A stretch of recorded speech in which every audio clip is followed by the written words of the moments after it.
Sua Bíblia em Mateus capítulo 8, nós vamos ler a partir do verso 5. Hoje nós encerramos a série Jesus nas Casas, mas hoje nós encerramos essa série, nós vimos casas, em sua maioria, casas onde o Senhor Jesus, irmão Jefferson, esteve presencialmente. Vimos casa de Simão, vimos casa de Marta e Maria, vimos casa de Zaqueu, vimos casa de Marta e Maria quando o Senhor Jesus não entrou na ressurreição de Lázaro, vimos as bodas de Caná, que muito embora não aconteceu na sala de uma casa, aconteceu num ambiente doméstico, domiciliar, digamos assim, num ambiente familiar.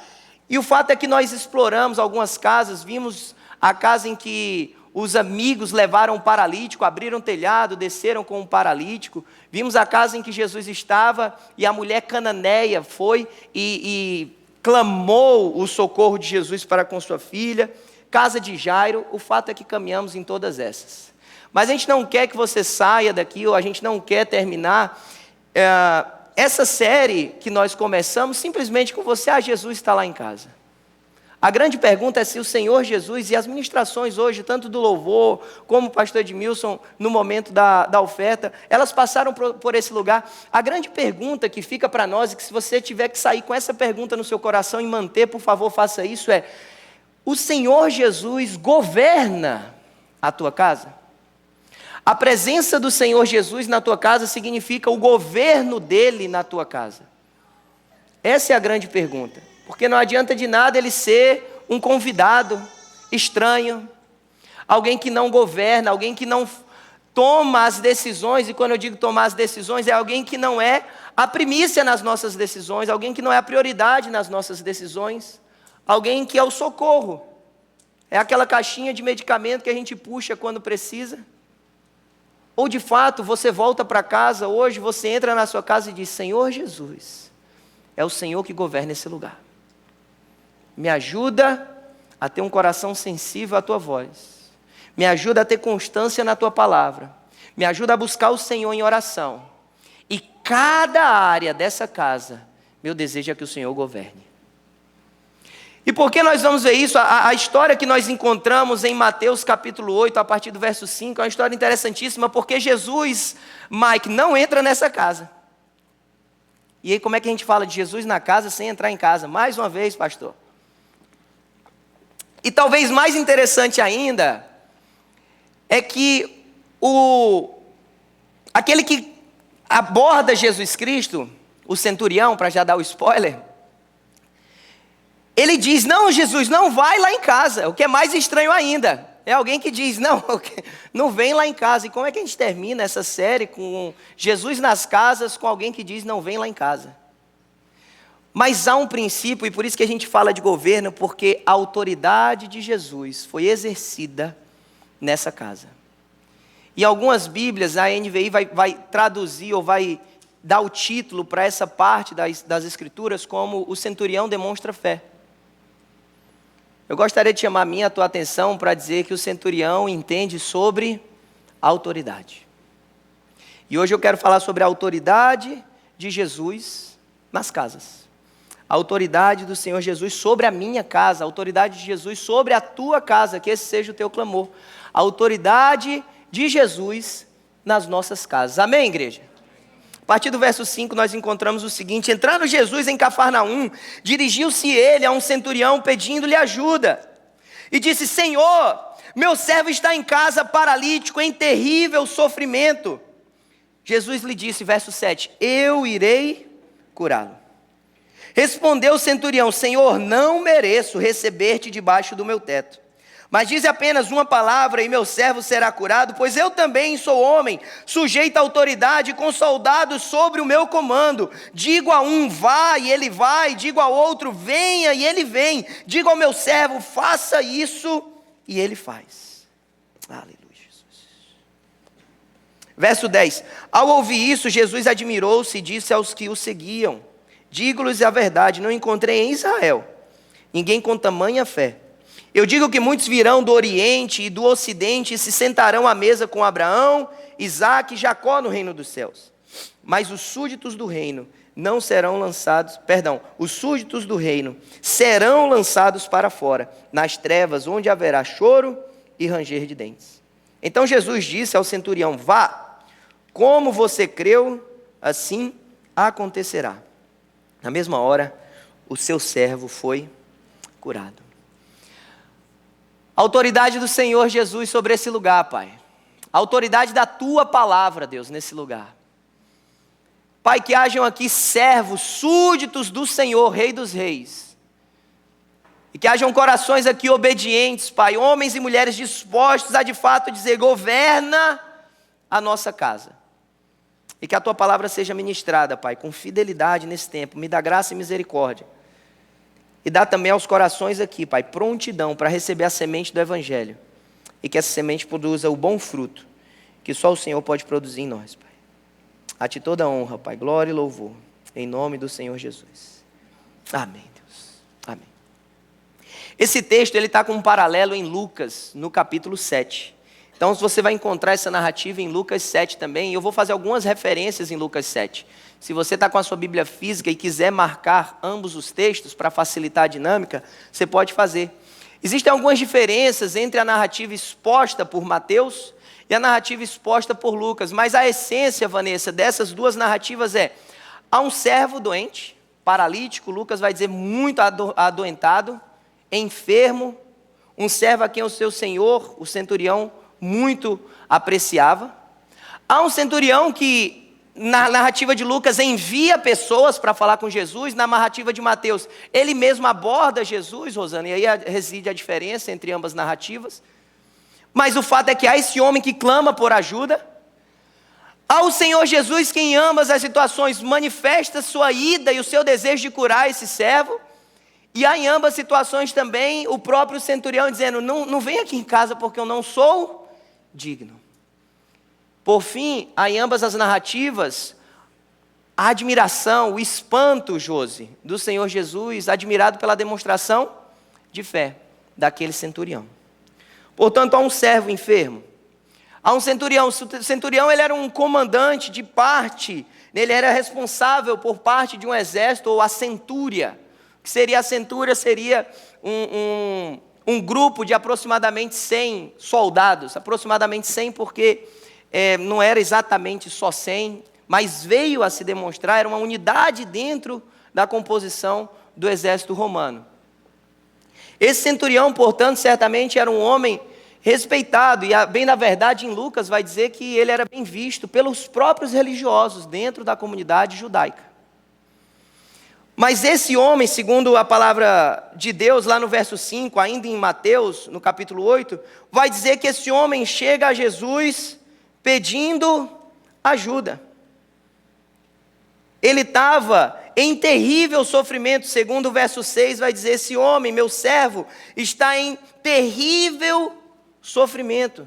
Portanto, o fato é que há um clamor de socorro. E o primeiro que nós podemos perceber aqui é que nossas necessidades, nossas mazelas, as urgências, as demandas, as necessidades nas casas, e nós passamos por tantas casas com necessidade aqui ao longo desses meses, elas precisam nos levar para o Senhor Jesus. Porque parece tão óbvio para mim e para você, mas a questão é quantas vezes eu e você não recorremos para Jesus como a nossa primeira alternativa de socorro.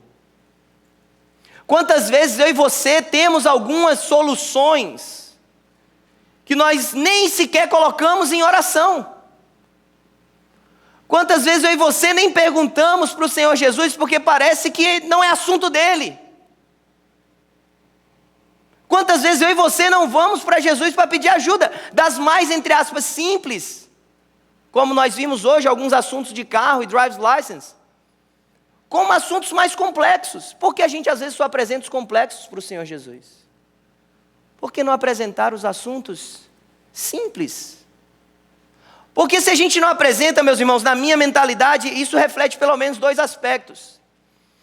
Ou nós achamos que aquilo não é assunto para Jesus. Jesus, eu não vou nem te incomodar com isso. Sabe quando você faz alguma coisa e alguém chega para você: por que você não me pediu ajuda? Não, eu nem queria te incomodar com isso. O que na verdade então vai refletir para nós uma falta de relacionamento. Porque meu filho não está nem aí, eu posso estar fazendo o que quiser, ele me atrapalha quando ele quer alguma coisa. Sim ou não? Só o meu? Não, de vocês também? Obrigado, irmãos. Porque o meu, se eu estou conversando, ele fica lá na minha perna. Se eu estou resolvendo uma ligação, ele está lá, papai, papai, papai. E eu estou falando com o irmão e dizendo, espera aí. Porque o filho sabe que tem acesso ao pai. E se eu e você não apresentamos para Jesus, é porque nós estamos com a falsa ideia sobre quem Ele é. E nós precisamos abordar o Senhor Jesus em todos os assuntos da nossa vida. Sim ou não, irmãos? Glória a Deus. Mas o segundo aspecto pode ser que nós achamos que Jesus não tem capacidade de resolver aquilo. Porque se você não procura uma pessoa, talvez você está dizendo, eu achei que você não sabia como resolver isso aqui. Quem já passou por isso? Sim ou não? Você não incomodou alguém porque não, nem sabia que você entendia disso. Então, nós perdemos a oportunidade de endereçar o trono de Deus. Nós indiretamente estamos dizendo, Senhor, eu acho que isso aqui o Senhor não tem capacidade de resolver, não. Deixa que eu resolvo. Quando eu achar que complica, aí o Senhor resolve. Nós precisamos correr para o Senhor Jesus.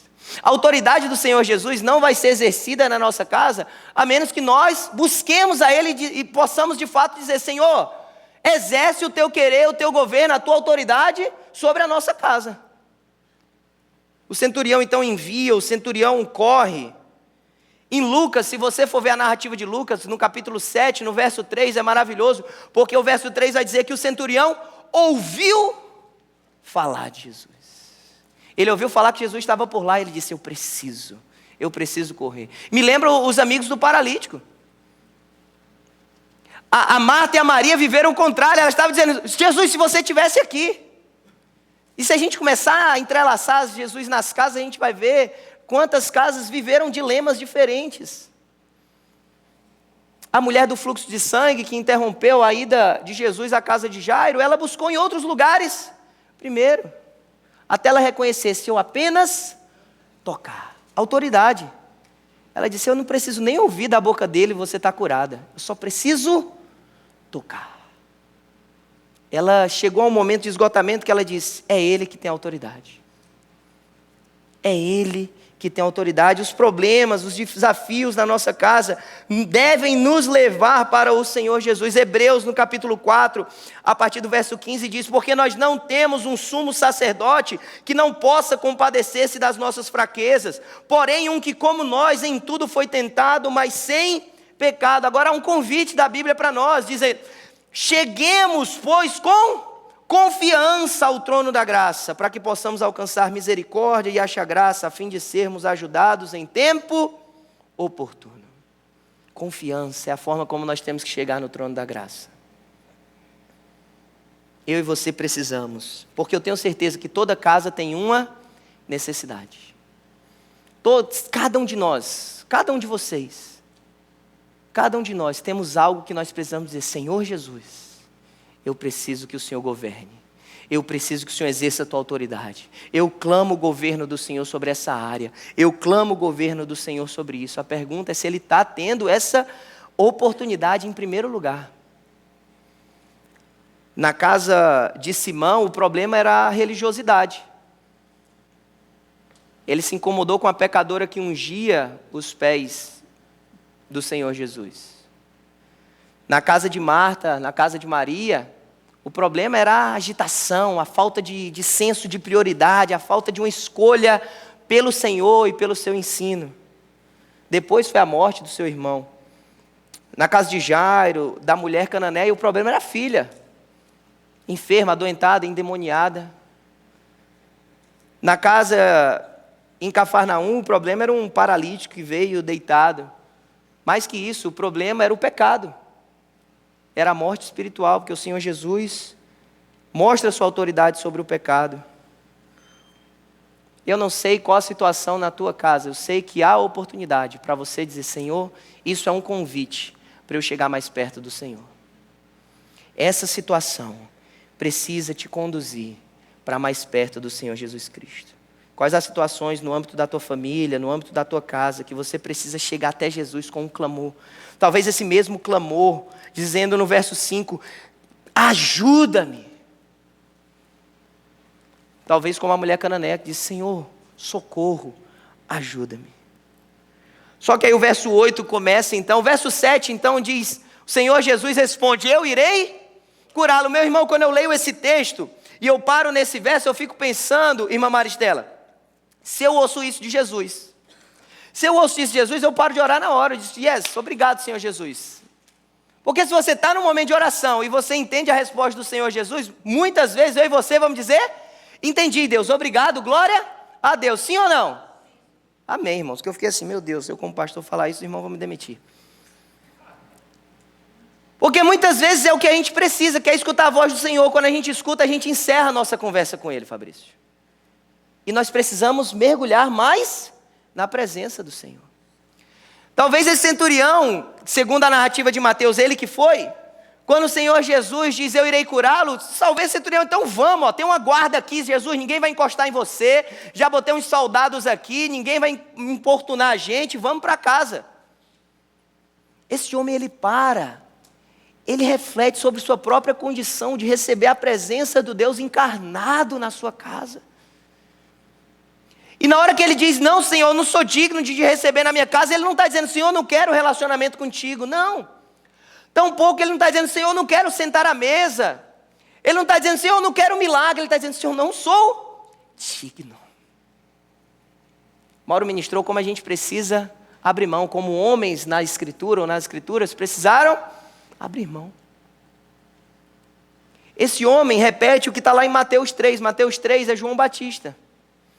E o que João Batista diz a respeito do Cristo é que viria um mais poderoso do que ele não era digno de sequer desatar as sandálias do Senhor Jesus. É diferente da postura do coração do Simão. O Simão olha para Jesus e diz: se esse homem fosse mesmo quem ele diz que é, ele não deixaria essa pecadora tocar nos seus pés. Por isso que eu digo, se a gente perde essa oportunidade, é porque nós estamos com a visão errada sobre quem o Senhor é, mas também estamos com a visão errada sobre quem nós somos. A gente chega com muita autoridade de nossa mesma. A gente chega com exigência. A gente chega com uma voz de eu tenho direito. E essa é a mentalidade dos judeus em Lucas. Lucas capítulo 7, portanto, o texto paralelo a esse. A Bíblia relata que o centurião pediu para que esses líderes judeus fossem falar com Jesus, Fabrício. E a palavra de Deus em Lucas capítulo 7, o que os líderes falam é: Senhor, ele merece. Ele merece, que ele é um homem bom. Ele merece porque ele, na verdade, nos abençoou. A sinagoga que a gente se reúne, foi ele que possibilitou. E há uma certa meritocracia, Valesquinha, por achar que, porque ele fez algo, então ele vai adquirir o favor de Deus. Engano. Senhor, mas eu estou lá todo domingo. Senhor, mas eu dou dízimo e oferta. Senhor, mas eu sirvo. Senhor, mas eu lidero. Senhor, mas... Nada disso nos dá o direito de abordar o trono do Senhor. É pura graça de Deus. E se nós fazemos isso esperando algo em troca, nós estamos fazendo errado. Senhor, mas não foi nem 10%, não, eu dei foi 15%. Se foi com essa mentalidade, não dê nem 5%, não dê nenhum. Agora, se for por alegria, eu te sirvo por alegria, eu vou ao culto com alegria, eu te amo por quem o Senhor é. Aí se o Senhor fizer, está feito. Se o Senhor não fizer, meu coração continua teu.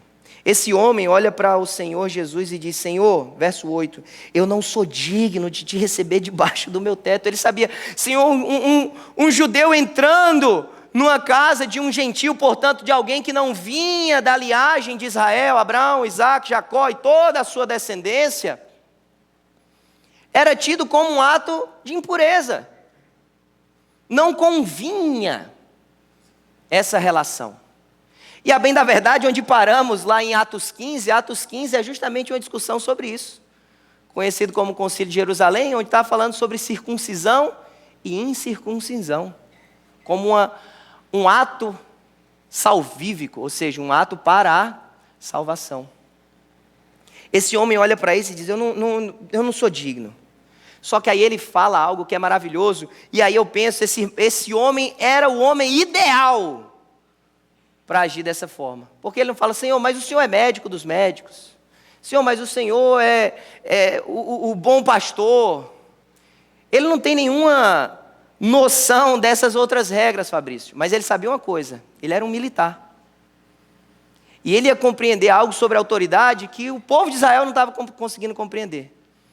Ele diz, Senhor, eu sou indigno, mas tem uma coisa que eu sei. Eu sei sobre a autoridade. E aqui a gente erra. Porque, não sei se eu posso falar 100%, mas talvez 98% de nós não fomos militares. Não fomos no exército. Pior, às vezes nem nas nossas casas a gente tem noção de autoridade. Fica aqui o alerta. Pais, exerçam autoridade sobre seus filhos. Quando a gente deixa de exercer autoridade sobre os nossos filhos, nós estamos fazendo um desserviço para a vida comum e para a vida espiritual dele. Porque quem não entende submissão, vai ter crise com a submissão de Deus. Ou submissão ao Senhor. Verdade ou mentira? Então, um convite para nós. Se você não exerce a autoridade, seu filho, sua filha ela vai entender. Se ela entregar o coração para Jesus, pela graça do Senhor Jesus Cristo, Ele faz a obra. Mas a minha ou a sua frouxidão pode impactar na vida espiritual do nosso filho. Então, quando você nega e deixa de exercer a sua autoridade, você está fazendo um desserviço. E eu sei que é uma palavra dura, mas eu queria fazer esse parênteses intencionalmente, para dizer, exerçamos autoridade, não autoritarismo, autoridade. Para os homens, domingo passado foi dia dos pais, homem, seja homem. Assuma o seu papel. Você é pai. Se você quiser ser amigo, aí você vai para a escola estudar com seu filho. Você é pai. Exerça sua autoridade. Amém, irmãos? Amo cada um de vocês e falo para mim também. Mas esse homem diz algo, verso 9. Eu também sou homem sujeito à autoridade. Esse verso 9 é a âncora desse texto que nós estamos lendo. Porque eu e você, se nós temos necessidades que nos levam ao Senhor Jesus, nós precisamos reconhecer a autoridade do Senhor Jesus. Esse homem diz, Senhor, eu não entendo de todas as regras, eu sei quem o Senhor é, e eu sei que o Senhor exerce a autoridade, e de autoridade eu entendo. Ele diz, eu falo para um, vai, e ele vai. Eu falo para outro, vem, e ele vem. Eu também sou sujeito à autoridade, portanto eu recebo a autoridade, e eu exerço a autoridade. E se me mandam fazer, eu faço. E se a ordem que eu recebo passa por mim, eu comunico, ela é executada, ela não quebra quando chega na minha mão. Disso eu entendo, Senhor. Portanto, se o Senhor disser para a doença, vai, a doença vai. Se o Senhor disser para a saúde, vem, a saúde vem. Porque eu entendo de autoridade. Eu e você precisamos compreender, à luz das Escrituras, o que é a autoridade. E só para te ajudar, sem que você precise mexer muito na tua Bíblia. Mateus capítulo 8. Se você voltar um verso, portanto, Mateus 7, 29, vai falar sobre o ensino do Senhor Jesus. E aí diz o seguinte, porque ele ensinava como quem tem, não, mais forte, gente, como quem tem a autoridade, e não como os mestres da lei. Jesus ensinava com a autoridade. Se eu e você formos caminhar no capítulo 8, Jesus cura um leproso, ele tem autoridade sobre a lepra. Continuando o verso que nós estamos, ele tem autoridade sobre a paralisia, sobre a enfermidade, sobre a doença. Se eu e você continuarmos em Mateus 8 e olharmos o verso 16, o verso 16 diz, ao anoitecer, foram trazidos a ele muitos endemoniados, e ele expulsou os espíritos com uma palavra e curou todos os doentes. Ele tem autoridade para libertar, para curar, ele tem autoridade. Mateus termina então sua narrativa, Mateus 28, conhecido como a grande comissão, mas antes o Senhor Jesus diz, porque toda a autoridade me foi dada nos céus e na terra, portanto, vão, ou indo, façam discípulos. Nós caminhamos, portanto, quando entregamos nossa vida para o Senhor Jesus, debaixo da autoridade do Senhor. O ir, o indo, ele é movido pela palavra de Deus e debaixo da autoridade que há no nome do Senhor Jesus. Em Marcos, o Senhor Jesus diz, ao falar do texto paralelo da grande comissão, diz que sinais nos acompanharão. Por quê? Porque a gente é maravilhoso? Não, porque nós caminhamos debaixo da autoridade do Senhor Jesus. Eu e você precisamos compreender o impacto de nos movermos debaixo da autoridade do nome do Senhor Jesus. A palavra de Deus assevera isso. Em Marcos 2, que foi quando Paulinho pregou o texto do paralítico, o Senhor Jesus cura o paralítico e diz, para que vocês saibam que eu tenho autoridade para perdoar pecados. Eu e você só fomos perdoados porque Ele tem autoridade. Aí Ele diz ao paralítico, então levanta e anda. Em João 10, quando há a ressurreição de Lázaro, o Senhor Jesus diz, ninguém toma a vida de mim. Eu voluntariamente a dou, porque assim recebi essa autoridade do Pai. Ele tem autoridade sobre a vida, Ele tem autoridade sobre a morte, Ele tem autoridade sobre os pecados, Ele tem autoridade sobre as doenças, Ele tem autoridade sobre os endemoniados. Ele detém toda a autoridade. Qualquer situação na minha e na sua vida, que você saiba, é dele a autoridade. Só que eu e você precisamos compreender isso. A pergunta para a gente compreender isso é se a gente pode falar como esse centurião falou. Senhor, eu sou um homem sujeito à autoridade. A pergunta é, nós queremos o benefício da autoridade dele para mandar, mas não queremos o desafio da autoridade dele para obedecer. Então, antes da gente se posicionar dizendo, Senhor, o Senhor tem toda a autoridade, pela autoridade que há no nome de Jesus, levanta e anda. A pergunta é se você e eu estamos caminhando debaixo dessa autoridade. Porque se for só para ela passar para a gente como um canal, nós estamos sendo hipócritas. Nós estamos querendo usar o nome do Senhor Jesus em benefício próprio. E não vai colar. A Bíblia já fala sobre isso e fala que vão chegar diante do Senhor e dizer, mas Senhor, no teu nome fizemos essas coisas todas. Apartai-vos de mim. Eu nunca vos conheci. Queremos só manifestar ou queremos viver debaixo dessa autoridade? Reconhecer a autoridade de Jesus, portanto, meus irmãos, não é só transmitir essa autoridade, é primeiro vivenciá-la. Será que eu e você vivemos debaixo dessa autoridade? Será que o Senhor fala, vai e a gente? Vai. Será que o Senhor fala, vem e a gente? Vem. Será que o Senhor manda e a gente faz ou a gente está mais parecido com o Eibe? Que às vezes precisa de um tapinha assim para poder obedecer. Estamos mais parecidos com a criança imatura ou mais como um servo obediente? Por fim, verso 10 diz o seguinte, ao ouvir isso, Jesus admirou-se. E só existem, na verdade, em relação ao Senhor Jesus, duas vezes, Mauro, que essa palavra de admiração, de o Senhor Jesus estar maravilhado, aparece relacionada com o Senhor Jesus. Muitas vezes essa palavra está relacionada com as pessoas que viram, ouviam as maravilhas que o Senhor Jesus fazia. Mas a Bíblia só traz duas vezes. Essa ocasião em que nós estamos lendo em Mateus 8 e a outra em Marcos capítulo 6. Marcos capítulo 6, o Senhor Jesus se admira da incredulidade. Marcos 6,5 vai dizer, e não pôde fazer ali nenhum milagre, exceto impor as mãos sobre alguns doentes e curá-los. E ficou admirado com a incredulidade deles, a incredulidade em Nazaré. Então são dois extremos, o Senhor Jesus se admirou da incredulidade e o Senhor Jesus se admirou daqueles que criam. A pergunta é se diante de nós Ele vai se admirar porque nós não cremos ou porque nós cremos. Será que no nosso relacionamento Ele vai olhar para cada um de nós e dizer, uau, você crê realmente que eu posso fazer isso? Ou Ele vai dizer, que pena, eu poderia fazer tanto, mas você não acredita que é possível. E aí, a reflexão que eu trago para nós é que o desafio aqui não começa no crer, pelo menos na minha leitura. O desafio começa em reconhecer quem Ele é.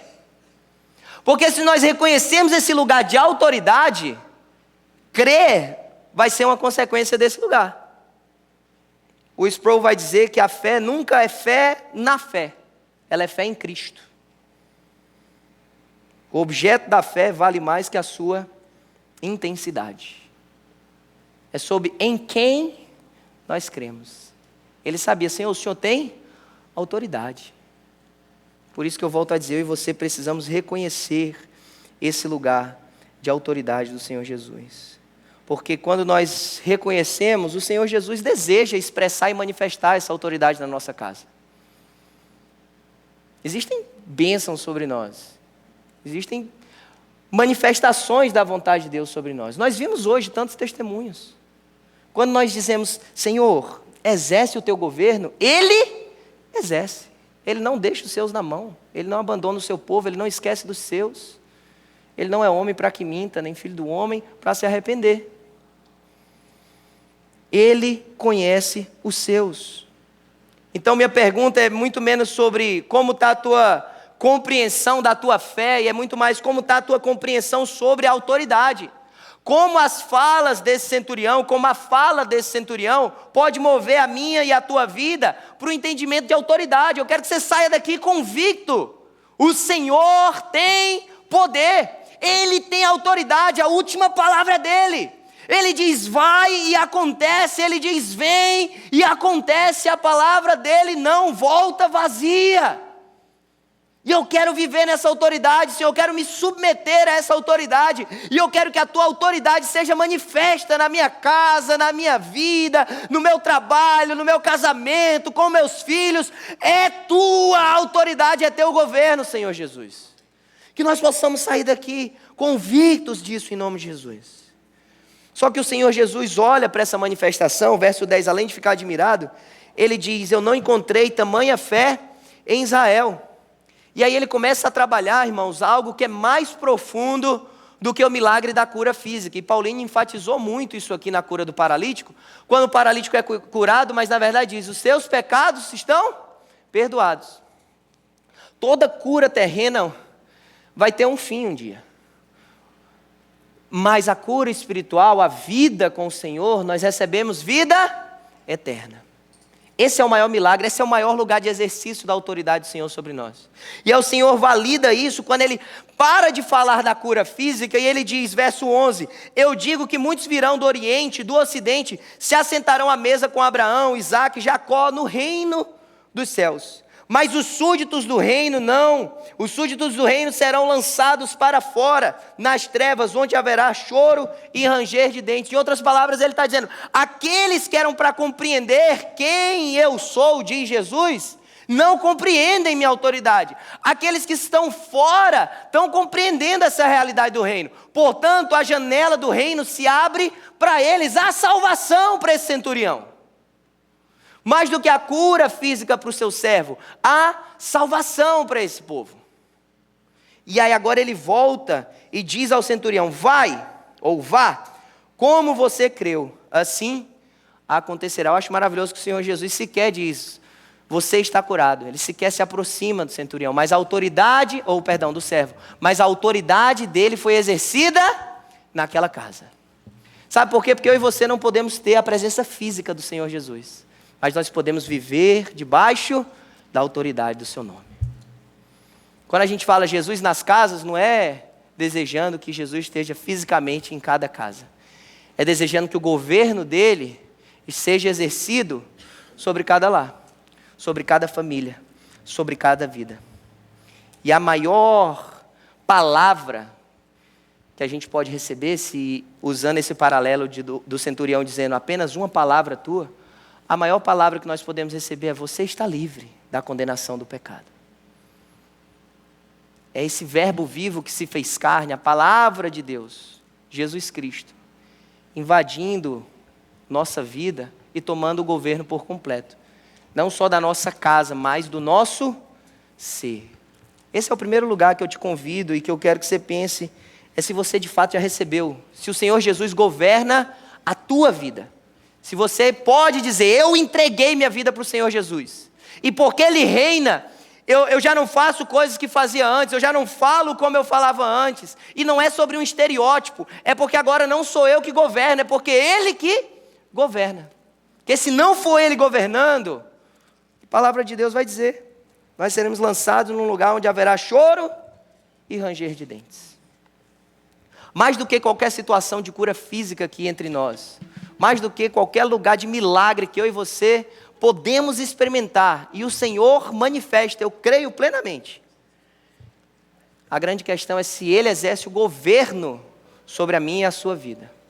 Se eu e você de fato entregamos para o Senhor Jesus. Nosso grande problema é esse lugar da autoridade. Por isso a pergunta é: quem governa o teu casamento? A pergunta é: quem governa a educação dos teus filhos? A pergunta é: quem governa o lazer dos teus filhos? Quem governa as atividades extracurriculares da tua família? A pergunta é: quem governa o dinheiro da tua casa? A pergunta é: quem governa o perdão a ser liberado em família? Quem governa as decisões da tua família? A pergunta é: quem governa o teu tempo? Quem governa as prioridades da tua casa? A gestão das coisas da tua casa? Quem governa a televisão, o computador, a internet? A pergunta é: quem governa as suas palavras? A pergunta é: quem governa a tua casa? O convite de hoje é para que a gente não saia daqui só sabendo sobre uma série de pregação ou de pregações que Jesus esteve em algumas casas. A pergunta é: quando você voltar para casa hoje, quem governa a casa? A pergunta é: na hora que você entrar na porta da tua casa, quem governa esse lar? Se é de verdade Cristo, decisões precisam ser tomadas, mudanças precisam acontecer, novidade de vida precisa acontecer nesse lugar. Eu e você, a minha e a tua família, precisa experimentar algo diferente, porque é o Senhor Jesus que governa a nossa casa. Que Deus nos abençoe, em nome de Jesus. Obrigado por ter acompanhado esse vídeo até o final. Toda semana nós temos conteúdo aqui que vai edificar a tua vida. Siga a nossa igreja nas redes sociais, venha nos visitar se você puder. Que Deus te abençoe em nome de Jesus.